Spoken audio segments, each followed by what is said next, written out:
ایک دن حضور نے فرمایا کہ اس شخص کو مبارک ہو جس نے مجھے دیکھا اور میرے اوپر ایمان لایا، اور اس کو 7 مبارکیں ہوں جس نے مجھے نہیں دیکھا پھر بھی ایمان لایا۔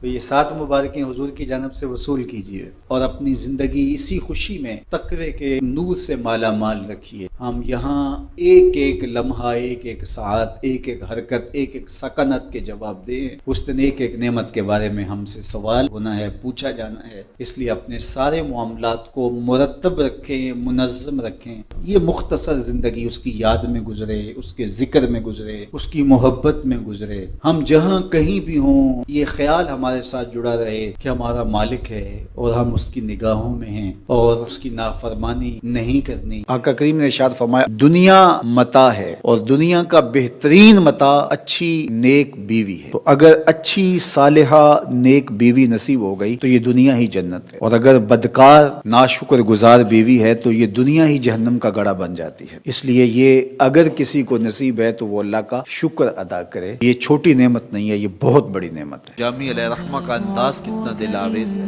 وہ کہتے ہیں حضور آپ طائف کے بنے ہوئے چمڑے کے جوتے پاؤں کی زینت بنائیں۔ آپ جوتے جو پہنے وہ طائف کا مشہور چمڑا ہو اور اس کے بنے ہو۔ شراکز رشتہ جاں ہائے ماں کن، اور اس کے اندر جو تسمے ڈالیں وہ جامی کی جان کے ڈالیں، جامی کے چمڑے کے نہیں، جامی کی جان کے تسمے ان نالین میں ڈالیں جو آپ طائف کے بنے ہوئے نالین زیب تن کریں۔ ایک صحابی کو حضور نے دیکھا کہ وہ بہت کمزور تھا، تو فرمایا کہ تمہاری یہ کیا حالت ہے، تم اتنے کمزور ہو؟ اس نے کہا میں نے اللہ سے ایک دعا مانگی تھی، شاید وہ قبول ہوگی۔ فرمایا کیا ہوا؟ میں نے دعا مانگی تھی اللہ جو آخرت کے حصے کے دکھ ہیں وہ بھی دنیا پہ بھیج دے اور میری آخرت صاف ہونی چاہیے، تو شاید میری دعا قبول ہو گئی ہے اور مجھے بہت ساری بیماریاں، دکھ اور اذیتیں ہیں۔ تو اس پر حضور خوش ہونے کی بجائے اسے ناراض ہو کے کہا کہ تو نے یہ کیوں کہا کہ آخرت کے حصے کے دکھ دنیا پہ آ جائیں؟ تو نے یہ کیوں نہیں کہا اللہ مجھے اس جہاں میں بہتریاں دے دے، اس جہاں میں بہتریاں دے دے؟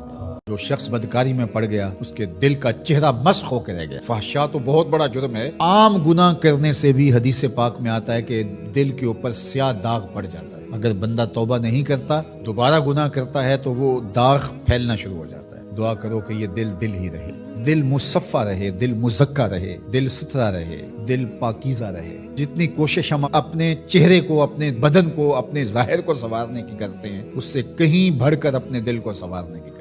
دور موجود میں یہ حادثہ ہر ایک کے ساتھ ہو گیا ہے کہ باپ بیچارہ اکیلا بیٹھا ہے اور اولادیں سوشل میڈیا استعمال فرما رہی ہیں۔ باپ کے پاس بیٹھنے کے لیے اولادیں تیار نہیں ہیں۔ اس فتنے نے ماؤں سے بیٹے چھین لیے اور بیٹیاں چھین لی، اور باپوں سے بیٹے اور بیٹیاں چھین لی، بھائیوں سے بھائی چھین لیے۔